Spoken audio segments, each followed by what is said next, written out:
Reaction है, हम तीनों सेम है भाई। और इस वीडियो के नीचे व्हाट्सएप ग्रुप का लिंक मिल जाएगा। जो भी डीजे लवर हो ना वो व्हाट्सएप ग्रुप में ज्वाइन हो जाना, जो भी डीजे लवर हो।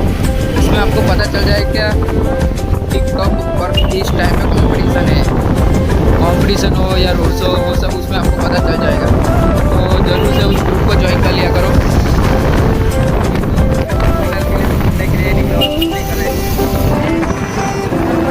इसका काम है मेरे को घुमाना, ये जो भी है ये मेरे को घुमाता है। वो भी पेट्रोल के पैसे ही है बिना। देखो अभी समय भी ऐसे दोस्त होते हैं। मैं 1 महीना इसके बाइक के पीछे घूमा हूँ, लेकिन एक बार भी इसमें मैंने पेट्रोल नहीं डलवाया। आज तक मैंने पेट्रोल नहीं डलवाया इस बाइक में। ये साला लेकिन मेरे को लेकर घूमता ही है इसे।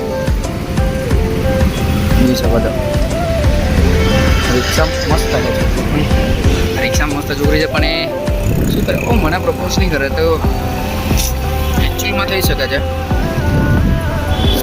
બાકી આપણે બાય પ્લસ બાય જ રહેવાનું। હા મહિની કલાક જોડે મારા આપણને કોઈ છોકરી આ પાડવાની નહીં। આ વેલેન્ટાઇન ડે આ શું જરૂરત ચાલુ હા એવો ને એવો જાણો એટલે એને જોયા વગર યાદ આવી આ જેમ તેમ છોકરીને જોજો કરવાથી બચી દેજો જેટલા જો એટલા